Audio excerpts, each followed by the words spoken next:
Okay, well, welcome everybody to this great webinar on DISC benchmarking. Let me introduce our expert presenter today.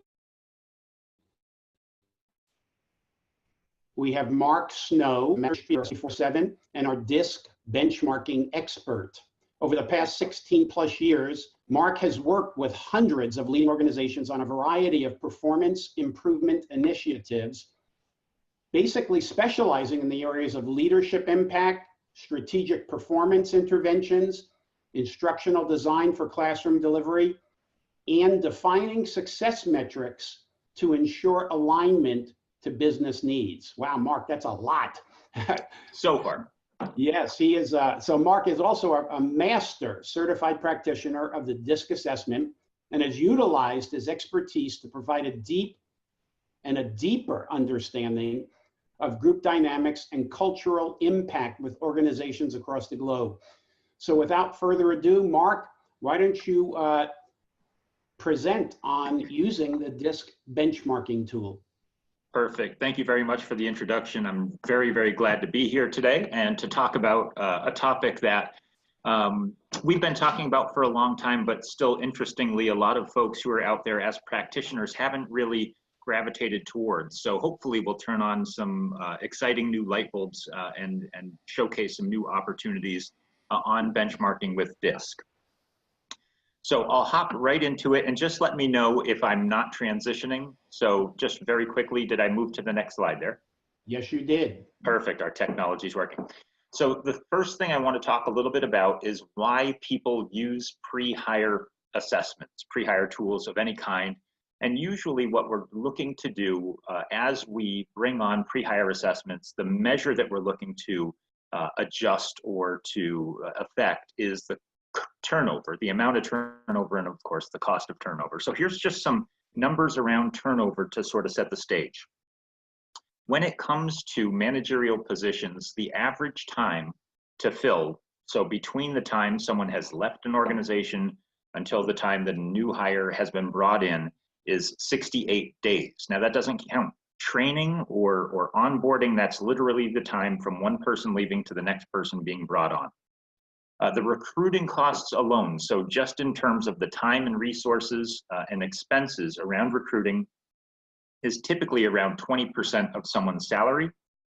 During the time that a manager is not filling the position, the measures show that there's about a 52% productivity gap or productivity cost. So any number of sort of factors go into this. Some of it is if the cat's away, the mice will play, and other times it's simply because the manager had a hands-on responsibility for some of the productivity measures. And a SHRM study showed that 66% of organizations that were polled report that they spend over $25,000 every time they turn over a position. And the last number I'll showcase on the slide is 18.2. And that is the average percentage of turnover in the United States for an average of the last couple of years.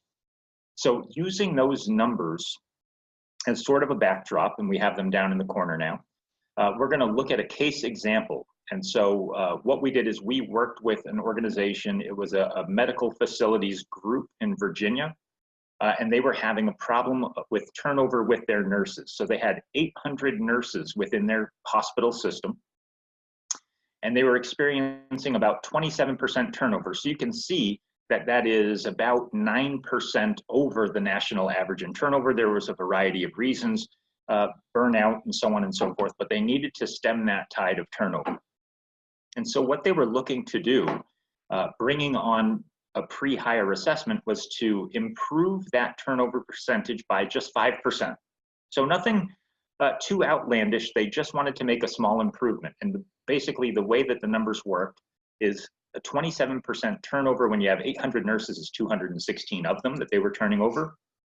A 5% improvement just meant out of 800 nurses, they wanted to try to keep 11 more. So when you look at it from that perspective, the number doesn't really seem all that large. It's just 11 people that they were trying to retain from previous years where they were seeing this consistent turnover number. As a result of using pre-hire assessments, they reported a savings of $275,000, over $250,000, just in meeting that 5%. And so I thought to myself, honestly, I said, boy, that seems like a big number when you're just talking about retaining 11 or 12 more nurses. So I went to Thomas International because they have this really neat calculator that will tell you your projected savings on turnover. And so if you have 800 employees and it's a 27% turnover that you're trying to get to 22% with an average salary of what they were paying, which is $62,000, the projected savings are between $235,000 and $437,000. So that $275,000 actually kind of sits on the low range of what projected savings like this can be. So there I answer the question, why use pre-hire assessments? This is not something that's done in order just to interview more effectively or what have you. There are true and significant bottom line expenses and savings that can be realized by effectively using pre-hire assessments. Now, one of the questions that we always get, especially as it pertains to DISC, and this has a lot to do with marketing from other organizations, is, well, what about the EEOC stuff? Is DISC EEOC approved? And so just to get it out there, the EEOC is not in the business of approving assessments. There actually is no such thing as an EEOC approved assessment. What they do is they make available to use in pre-hire certain assessment types, and of those assessment types are things that measure certain characteristics and traits of incoming candidates. So there's no issue there. Really, what you want to be sure of when it comes to the EEOC is that you're using assessments uniformly across all spectrums. And that means if you're using a DISC as part of an interviewing process or selection process, you have to use it the same way with all people. If you're having people take DISC at the very front end of hiring, you have to have everyone that applies. If you're saving it for the last 3 people that you're interviewing, then you have to assess all 3. So as long as you're using them fairly and uniformly, you'll be okay. The other thing that you want to make sure is that you have a documented, defensible process for creating an incoming candidate benchmark. And that's really what we're here to talk about, is now DISC, after all these years, has a very, very good system, a defensible system for creating these benchmarks to use in the hiring practice. But at the end of the day, if you like to say the word approved, you can feel rest assured that DISC is as approved as anything else that you'll use in hiring and selection. Really quickly to cover what job fit benchmarks are not. The first is they're not measures of intelligence. There are assessments that cover that ground, although we could debate that all day. DISC does not measure intelligence. It doesn't measure how many years someone has on the job or even necessarily their desire to do specific jobs. It really says, does this person's wiring fit the general wiring that works well in a given position? The other thing that we have to make sure that we all understand is that DISC or any assessment is not the be-all, end-all of the hiring decision. A rule of thumb is any assessment should not make up more than 1/3 of the hiring decision. And last but not least, job fit benchmarks are not a scapegoat for choices. One of the things that you really want to make sure that you avoid at all costs is telling a candidate that they didn't get the job because of their assessment results. It should not be the be-all, end-all of the decision-making process, and you should not verbalize it any other way than that. Now, when we talk about DISC specifically as a hiring tool, here's some of the great reasons that DISC is a perfect choice. The first is that it is a very simple, quick, strengths-based assessment to take. So this is not the kind of assessment where you have to set aside an hour and 15 minutes and make sure that the kids are out of the house and you put the dog in a room so that you have perfect quiet. This is something that you can take that doesn't feel like a big, heavy psychometric assessment, although you're getting all of the results that you would get from a big, heavy psychometric assessment. It is a comprehensive overview of work preferences and behaviors. So what is this person likely to exhibit as behaviors during a typical workday? Again, some other assessments look more specifically or focus on a deeper personality profile that doesn't take into account the light of day or the person's context in that moment. So you do have with DISC that natural and adapted dual lens approach to the way that we look at things. And I'll kind of give you an overview of why that's important. But at the end of the day, what we're really trying to do is figure out who's going to fit well, and if we are hiring someone, where they may feel some stress during a workday, which then allows us to create an environment that's more conducive to the personality characteristics and behaviors that person is likely to exhibit. So here's an example of DISC in action, and I'll illustrate the difference between DISC and lots of other assessments out there that are used in hiring practices. So what we did is we did a large survey with an organization that had thousands and thousands of locations across the United States. And what we asked them to do as part of the benchmarking process is to identify high and low performers. And this is part of what is very important to me as we talk about benchmarking. They have over 5,000 locations, and they did such a good job of identifying high and low performers that they could only come up with 13 low performers and 21 high performers over 5,200 locations. So they had a very crystal clear idea of what high performance and low performance looked like in their organization based on all of the measures and metrics that they use around store efficiency and customer service scores and all those things. So what we did is we looked at their performer groups, in this case, the low performer group. And what we found in this instance was that they were primarily indirect, so that's our CNS style, and open. So primarily indirect and open, which gave them a plot point of about here as an aggregate. So you can see that in blue on the screen. And then what we did is we then looked at what happened when we looked at the adapted behavior, moving from natural, or let's call it more of a core personality or behavior set, to adapted, what happens when you're at work. And we see that we still had primarily indirect and open folks. So there wasn't a big expanse. There wasn't a huge difference between their natural and adapted style. You can see that they become just a little bit more guarded. Now, here's what was interesting. When we looked at the high performer group, we realized that they were primarily indirect and primarily open, which is quite literally the same as the low performer group. Largely indirect and largely open, but here's what made a big difference, and DISC made this difference. When we looked at their adapted style, we saw that it didn't stay in that S quadrant. It didn't stay indirect and open. So now what we had is a more direct and more open person. So instead of transitioning from S towards C, with DISC, we could see that they were transitioning from S towards I. And that was actually the critical difference maker in teasing out the differences between the high and low performers. And so what we ended up with was being able to really nail down a very good benchmark. They're what they called, nicely, involuntary turnover. They reduced by over 15% in their key position. Their customer service scores went off the charts, and that was actually their key measure, was a customer service issue that they were having.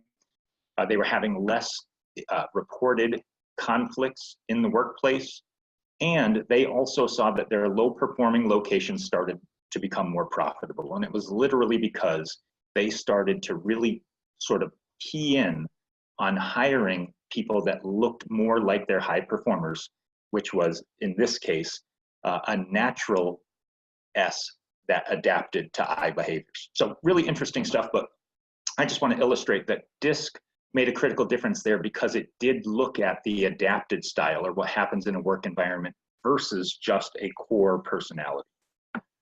So now we'll transition that to the subject at hand, which is benchmarks. And there are several different kinds of benchmarks that you have available to you through our system.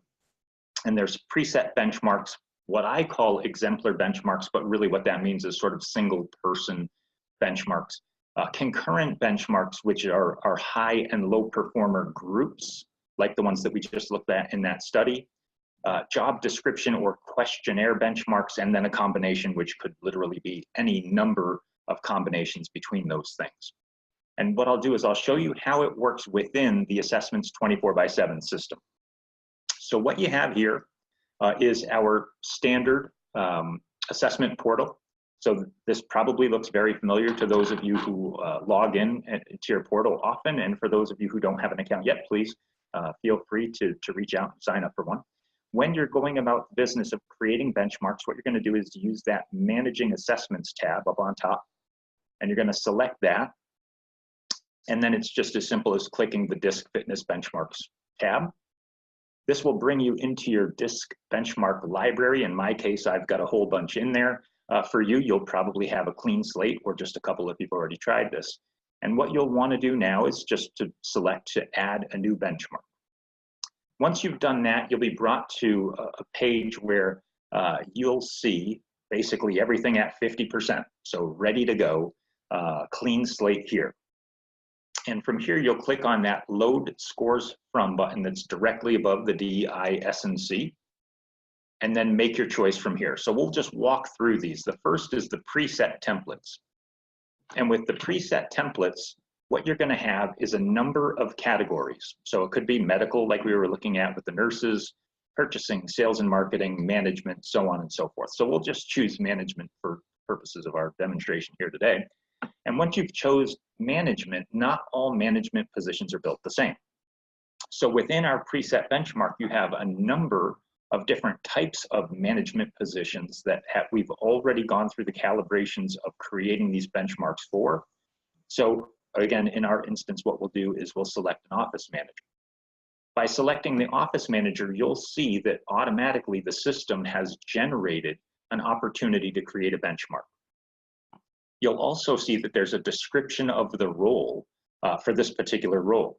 So you can read a little bit through this role to see if it matches what you're looking for in an office manager, and then also give you an opportunity to make some adjustments to the benchmark when and if you want to. So we'll go ahead and select that template score. And now DISC has adjusted the system from something that is all even Steven and ready to be worked with to a preset benchmark that you can then go ahead and use with incoming candidates to match them against this benchmark. Now, no matter what type of benchmark you're using, you'll also want to make sure that you save the benchmark and document any changes that you make, or even just the decision as to why you're using a benchmark to begin with. The more you can document in the system, the better off you'll be. Okay, so that's our preset benchmark library.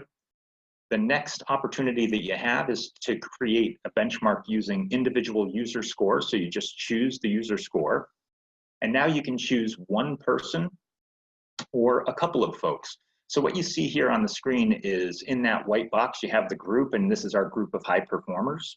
So, you know, a good pool to choose from. And then what we're going to do is choose, in this case, Mel Hatch, excuse me.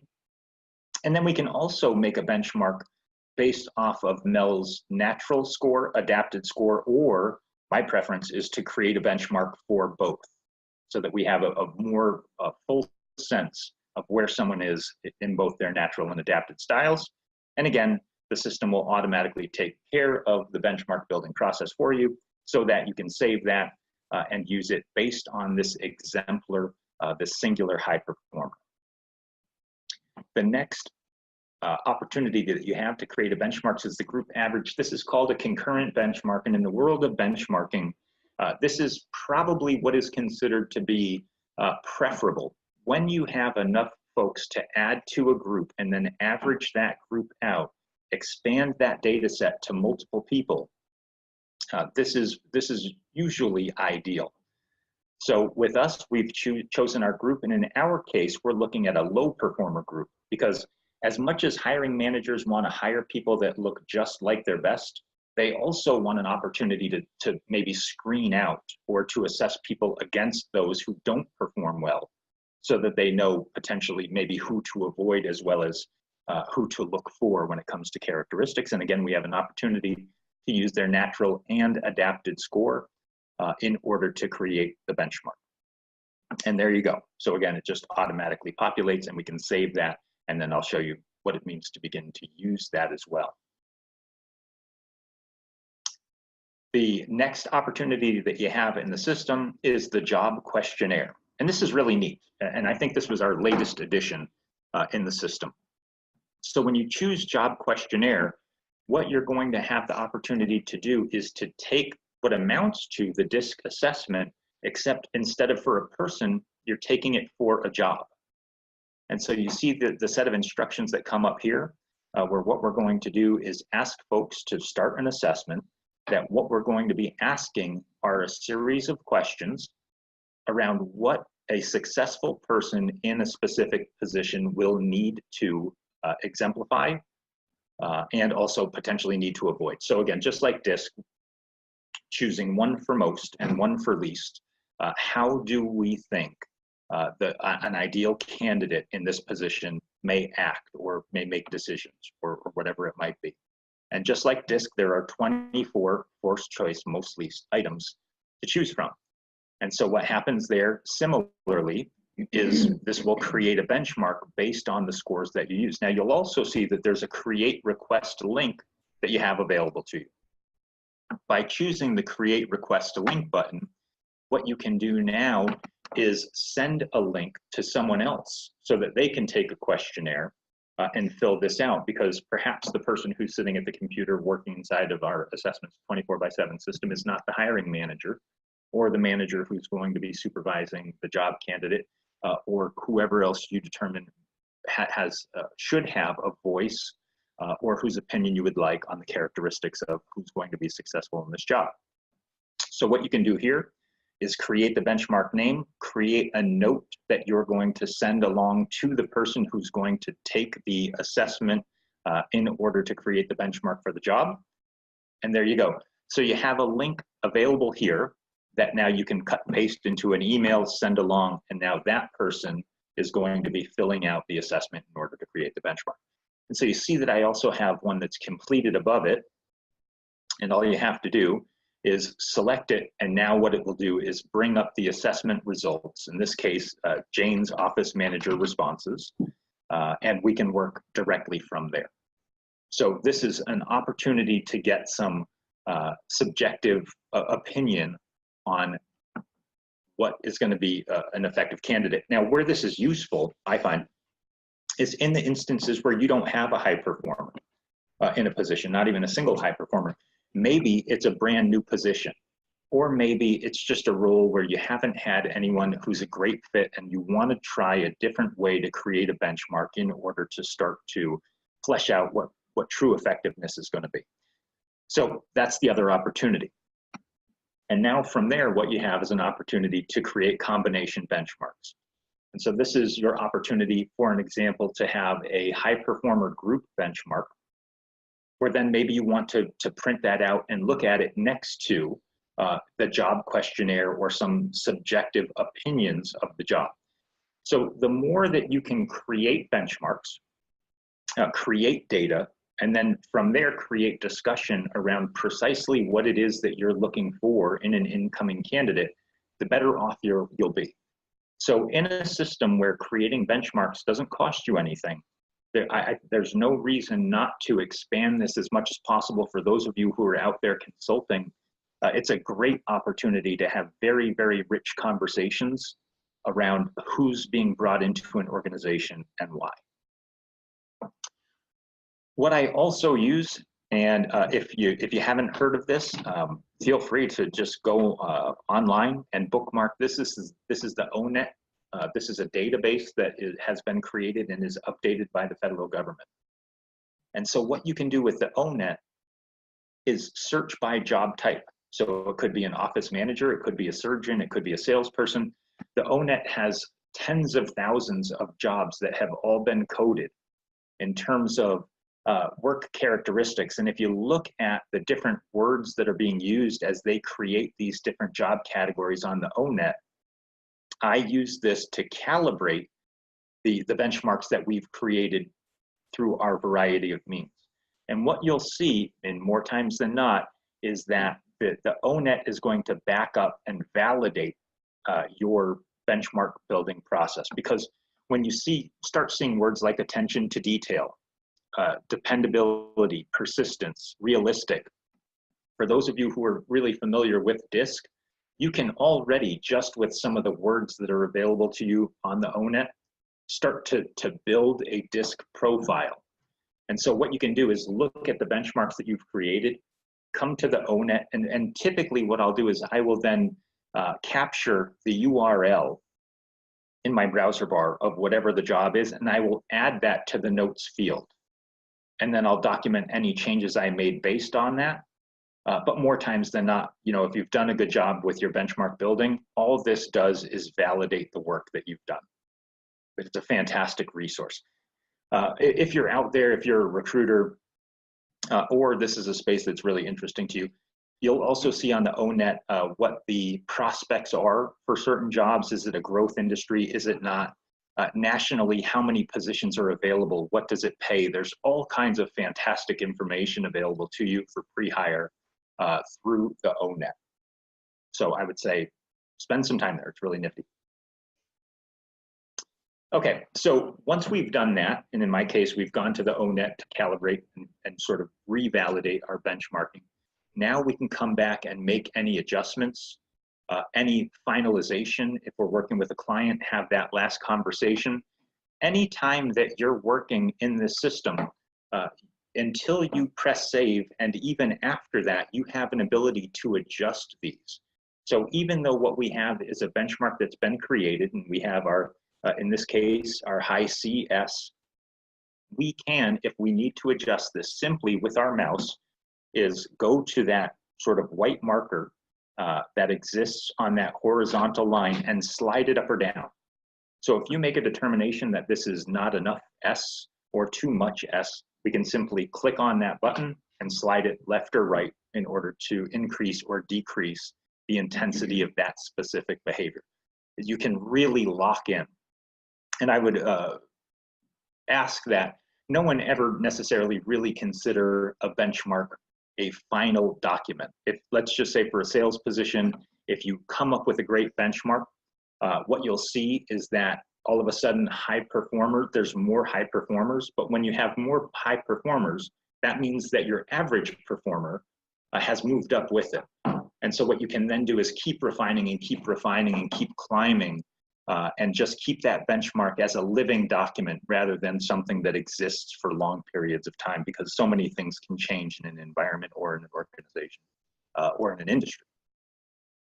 Okay, so that is the process of building a benchmark, which is all great, but of course we really want to make sure that one of the things that we focus on is not just the building of the benchmark, but then how do we put this thing to proper use. So in your system, now what we're going to do in that Managing Assessments tab is select the last option, which is the DISC Fitness Reporting. And when we select the DISC Fitness Reporting, we'll be brought to our benchmark library, and now we can start to interact with the system. So the first thing I'm going to need to do, and I'm on the left-hand side of this page, the lower left-hand side, is I'm going to add a benchmark to my report. So I have a number of benchmarks that have been created, and what I can do is select as many of these benchmarks as I would like to include in a report. This will probably come a little bit clearer in a moment, but if we had a couple of benchmarks, we could add multiple benchmarks at one time.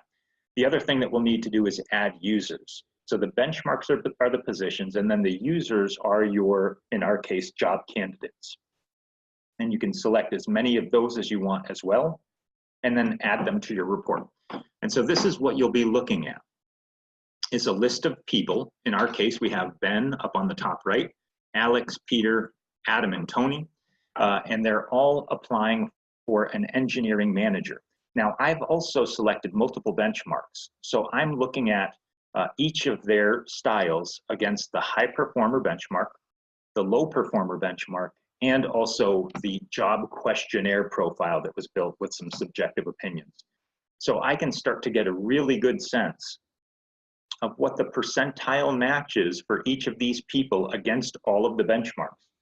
And again, it's just an interesting conversation and question to have, where you start to say, what are the most important components of this? Do we want someone that's an exact match to the benchmark? And do we also have to consider how close they are to a match to our low performer benchmark? So we want someone who's a very poor match to the low performer benchmark. So there's all kinds of different ways to look at this information and create real interest. You'll also see in the top left-hand section where it says all users versus, what you have an opportunity to do there is to look at each of the candidates of the job on one screen against the benchmark. So here we have Alex, Kurt, Adam, Alice, and Earl on the left-hand side, and then their fitness rating on the right-hand side. So in descending order from number 1, our best match, down to number 5, our lowest match. Now we can see them all at once, and we can see how close they were, that blue line going from left to right, how close they were as a match to the benchmark. So there, of course, you see Alex, our top candidate at this point is a 71%, down to Earl, who is down in the 19%. And you can also see down at the bottom of the screen how close they come in terms of meeting the benchmark as it pertains to the 4 factors, D, I, S, and C. What you also have an opportunity to do, now that's looking at all users versus the job. You can also bring up just one candidate and how close a match they were to the job. So what we're going to do here is just look at a single candidate. And now we're only seeing Alex's style, Alex's measure against the benchmark. So this is our 71% match. But what you can also see as you scroll down that page is how far they were off the benchmark in specific disc style categories. So very close match to the D, a pretty close match to the S, but the I and the C are off. And so that might create some additional opportunity to ask a behavioral-based interview question, or to explore that further to see perhaps why they didn't meet the benchmark. So again, it's just an additional opportunity for you.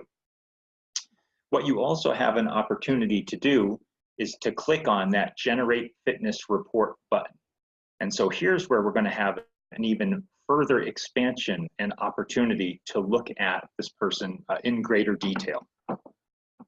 So the DISC benchmarking profile report, this is the output, does not cost any extra once a person has paid the credit to take the DISC assessment. They can have their individual report, and you have that. This job fit profile doesn't cost any extra in the system. So what you have now is a totally separate report that looks specifically at a individual candidate versus the benchmark that we've created. And so what we'll look at is a couple of pages on the report. Certainly what we want to be able to do is give you all and your clients an opportunity to understand how to use the report, what it is that they're going to be seeing before they launch into the individual pages. So here, in our case with Earl, and by the way, if you look in that upper left-hand corner, you'll see that there is a circle, sort of a pie chart. And so that slice of pie represents Earl's 19%. Now, interesting to note here is that Earl's behavioral style is dynamo. And so a dynamo might be the kind of person that when they come in for an interview, they blow you away, right? They're very dynamic, they're energetic, they're engaging. And so to a degree, they might come off in an interview a whole lot different than someone who's a fact finder, or someone of a different style that's more muted. And so one of the things that DISC can help you to do is eliminate some of that bias that can occur in the interview room. Because even though Earl's a fantastic interview, he's not a good fit. So you have that look right next to the fitness rating of 19%. And then you have an opportunity to see how far away from the benchmark this person, in our case Earl, was. So that vertical line inside of the green box where the 0 is, The 0 is an absolute match to the benchmark. And then the numbers that you see is how far off they were, either towards or away from the benchmark on the D, I, S, and C measures. So in this case, quite far off in most places, as you would imagine, with someone who's a 19% match. And you also have an opportunity to look at Earl's fast facts or Earl Styles fast facts, which include Earl performs best when he's in a workplace that's free from many details and heavy supervision. But then you look at the engineering manager position, and one of the first things that you see is that this individual is going to perform best when they're comfortable with complete information and lots of details. So again, you're starting to see right within the report some of the areas where Earl is going to be not necessarily a good fit, or certainly areas where he's going to struggle. Then you also have that opportunity to look at almost the same visual as that snapshot report, where they were on and off the benchmark, overall fitness rating, and then the D, the I, the S, and the C. Now, for those of you who've used our system in the past, I think one of the exciting updates that we have is to have changed the 12 behavioral tendencies or integrated behaviors or unique relationships of DISC. So what we've done now is change that, so what you can see in a much clearer way is whether or not Earl, and in this case the engineering manager position, are a good match when you start to look at the unique relationships, D versus I, D versus S, D versus C, so on and so forth, and really start to peel the onion. And this is where all of the difference is going to be made between finding precisely the right candidate and someone who looks the part but isn't quite right for the role. It's really going to be at this level when you can dig further into the details. So what we're seeing here is whether or not Earl is situational. And so situational means that both, in this case, let's just look at self-reliance, where it says situational for both Earl and the engineering manager. They are close enough to the meat of the curve where they're going to be able, or in most cases, will react according to the situation, versus in personal drive, where the engineering manager still needs to be able to read a situation and react. Earl is far enough over in that specific drive that it's going to be a little bit harder for him to take this on as a situational decision, and the self-drive is probably going to take over more times than not for that particular drive. So, and then you look down further, the providing instructions, Earl is going to tend to be directive and compulsive, where the engineering manager needs to be reserved and detailed. So that's an instance where neither of those components is situational or is expected to be able to sort of react reasonably well in the situation. They're both going to be further out towards the poles. So you get to see this at a glance, but then you also get to see it in greater detail. So each of those 12 behavioral tendencies is then broken down individually. And so if you look over on the right-hand side of the screen, in the self-reliance mode, where they were both situational, you can see that they're both, again, relatively close to the normative box, which is there, and relatively close to our sort of normative curve. So they're both right in the meat of the curve. So there's not going to be too much of an issue with their reaction in a given situation. However, you can see on the personal drive that Earl is so far over to the right, so far away from the norm, that those behaviors are going to come to the surface more often and with more intensity. And so what you have is an opportunity to look at all 12 of these components for how close they are to the normative database, which is the rectangular box, as well as where they are compared to the ideal candidate or the needs of the job. Another thing that's different about this report is where before it was a sort of a static report. Now, when you're looking at each of the opportunities for scoring, so they could be either high, medium, or high, moderate, low, moderate, and low. So we're looking at this further expansed opportunity. of where they fit in on these 12 different relationships is then you'll see summarizations of their actual scoring. So these are now, it's a more dynamic report because it's actually talking about what, in this case, Earl is likely to exhibit, and also what's likely to be needed from the engineering manager, which allows you to tease out some of those differences. You also have the side-by-side comparison of Earl's style and the engineering manager ideal candidate profile. And as you can see, again, it's no surprise that this is not an ideal match. What their strengths are, what their areas of improvement are, and just some overview information so that you could sit with potentially several candidates and open up to this page and just look at where you have a very natural conformed match and where you don't.